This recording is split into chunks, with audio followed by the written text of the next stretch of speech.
Éric Brunet est dans ce studio. Bonjour Éric. Bonjour Adrien. Ce réveillon s'est bien passé? Oui, il y a des matins qui sont un peu plus difficiles. Mais bien sûr, mais vous êtes là quand même ce 25 décembre. Merci de le reconnaître, répétez-le une fois, deux fois, trois fois. Non, une fois suffira, suffira. On est là nous aussi avec Mathieu depuis ce matin. Personne nous a félicité. Je suis sûr qu'hier le foie gras avait une place toute particulière dans votre assiette. Est-ce que je me trompe? Et oui, ne vous trompez pas, parce que d'abord je suis gersois, je suis gascon, et le foie gras a deux origines. C'est le sud-ouest de la France, le grand sud-ouest avec la Dordogne, la Gascogne, et l'Alsace. Il y a une bagarre entre les Alsaciens. J'ai appris ça récemment.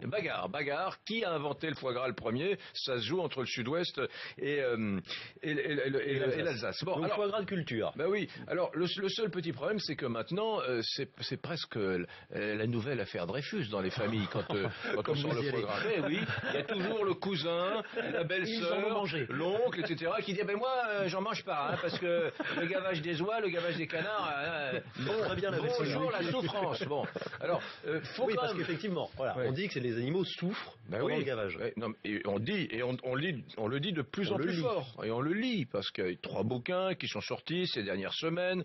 Franz-Olivier Gisbert, Émeric Caron, le chroniqueur de Ruquier, qui d'autre, Mathieu Ricard, vous savez le bouddhiste, et tous les 3 ont fait des bouquins sur la souffrance animale. Et à chaque fois, il y avait un chapitre consacré à la souffrance des petits canards et des petits oies au moment du gavage. C'est quelque temps avant les fêtes. Et alors quoi, faux arguments?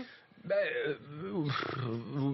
et faux. Vous n'avez pas l'air convaincu. Non, vrai et faux. C'est vrai que le fait de gaver, ça doit pas être un moment de plaisir pour l'animal, mais pour autant, il faut se méfier d'une chose qu'on appelle l'anthropomorphisme. Qu'est-ce que l'anthropomorphisme? C'est le fait de considérer que si on nous faisait à nous ce qu'on l'on fait à l'animal, ce serait une souffrance terrible, et que par conséquent, eh bien, ce qu'on fait à l'animal est insupportable. Mais c'est faux. Par exemple, nous avons, nous, humains, un œsophage rigide, alors que les canards ont un œsophage souple. Donc il est fait pour absorber des quantités importantes de nourriture et que ça se passe bien. Ben oui, ça change tout. Ça paraît anodin comme ça, mais ça change tout. La deuxième chose, c'est que le gavage est moins douloureux pour eux. Oui, il est beaucoup moins douloureux. Là, ils n'ont pas de glotte, les canards. Ça passe directement du bec au ventre. Ils n'ont pas de glotte. Alors que, oui, voilà. Donc, alors que nous, on a une glotte. Alors que nous, on a une glotte. Et ça, nous, on pourrait pas nous gaver comme ça. Non, mais ce serait effectivement extrêmement traumatique, le fait que nous soyons gavés. Bon,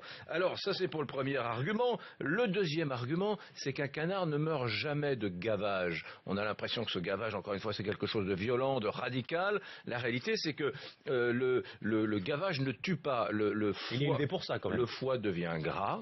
Mais si on cesse de gaver le canard ou l'oie, eh bien, le foie rétrécit et retrouve sa taille initiale. Bon, là encore, c'est quelque chose qui milite pour l'idée que ça n'est pas cet acte traumatisant dont on parle, dont les associations de protection des animaux parlent toujours. Et puis la troisième chose, c'est qu'un foie de canard gavé ou un foie d'oie gavé n'est pas un foie malade. Il n'a pas de cirrhose. Oui, c'est ce qu'on entend. Donc après le gavage, si jamais on a envie de garder le petit canard ou la petite oie, eh bien il retrouve sa taille et sa santé habituelle. Donc je dis ça pour nuancer quand même les ardeurs un peu radicales des associations de protection animale. Encore une fois, je veux pas dire que c'est un moment de plaisir pour l'oie ou pour le canard, mais ça n'est pas la violence qui est souvent décrite dans les clips quand on voit certains élevages. Voilà. Soyons décomplexés et puis ayons un goût de nos traditions aussi, parce qu'après tout c'est un savoir-faire français. Oui, c'est un savoir-faire français et souvent... C'est un savoir-faire français aussi de se déprécier comme ça, enfin de s'attaquer un peu à nos symboles. Ben oui, parce que l'autre jour je croisais un spécialiste international du champagne qui disait quand même, vous êtes incroyables vous les Français, vous avez le foie gras, vous avez le vin, les meilleurs vins du monde sont français, vous avez le champagne, et vous passez votre temps à vous tirer des balles dans le pied et à dire pique-pendre de vos produits nationaux. Et l'exemple qui m'a sorti, et j'ai trouvé ça magnifique en l'écoutant, c'est vous avez les meilleurs vins, les meilleurs champagnes,